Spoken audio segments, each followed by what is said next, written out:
I'm Jason Stettner of Gamerheadquarters, and this is... Hi, I'm Benjamin Lee. I'm the game director of Gwent, the Witcher card. As a staple I do for all my interviews, I'd like to open up by asking and basically allowing you to just tell them a bit about the franchise and Gwent itself. Okay, so Gwent is a card game. It's kind of a spin-off from the version that was in The Witcher 3 Wild Hunt. It's a trading card game. We feel it's a little bit different to some of the other card games out there in that it's very strategic. There's a lot of depth and it focuses a lot on bluffing and deception. Okay, now I know it's coming to platforms such as Xbox, PlayStation, and PC. Could we see maybe mobile or something? Because I'd love to go around to local taverns and care for a round of Gwent. We're not really ready to talk about that yet. I mean, we're focusing on closed beta, which is for Xbox and PC, and obviously PlayStation will be coming soon, but beyond that, we're not really ready to talk about it yet. Okay, cool. Thank you. And looking at what's new for players, as this does come from The Witcher 3, could you just give us a quick roundabout about new features and what's changed? Sure. So, I mean, we've rebalanced the game from the ground up, so pretty much every ability has changed. Some examples of that is we have some Skellige units that when you resurrect them, they gain power when they come back to the graveyard. We have some others that draw cards to the graveyard on purpose so that you can synergize and get medics to bring them back. So you kind of mill from your deck earlier than you plan sometimes. It's really, everything's changed and there's so many different abilities, new abilities, tons of new cards, so there's huge changes, and then we have our single player as well on top of that. Okay, looking at the number of cards, I noticed there was a nice feature where it actually says the artist underneath and stuff. Just how large of a deck are we looking at launch? We're still working on that. We don't have specific numbers at the moment to give out, but there's a lot more cards than there were in The Witcher 3, so you can expect to have a lot of options and a lot of variety for each faction.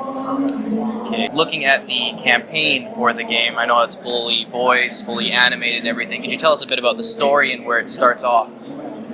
So what we have at the moment is our tutorial. It's kind of basically it's a story about Geralt helping out some mercenaries. They're going through this forest, and he kind of is hired as a monster slayer. And then there's something strange happens. There's this girl Tarina, and she kind of gets possessed by a demon. And for the actual main single player campaigns, we're not really ready to talk about those as well at the moment. So there's some pretty big stories coming, but again, we're not going to get into details yet. It's a bit too early to say.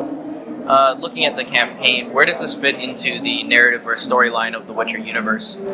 So it's not set after The Witcher 3. That's the big thing to take away from it. Sometimes they're stories of our own imagining, and they kind of fall in the timeline where we define.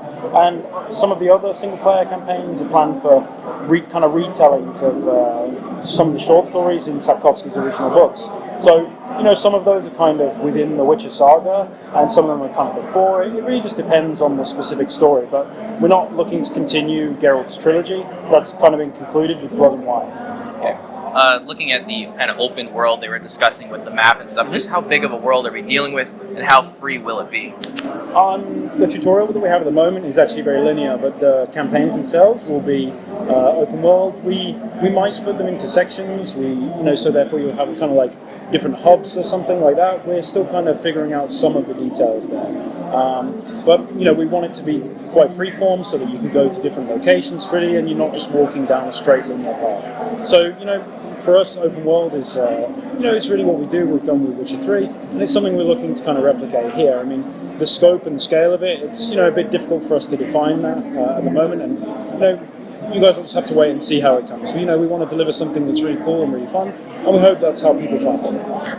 Excellent. And as the last question I do in all my interviews, I'd like to just leave a spot for you to say anything that I might have missed, or anything you'd like to say to those that are watching.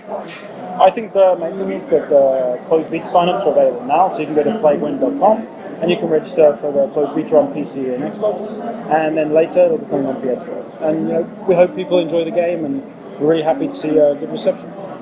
Thanks for your time.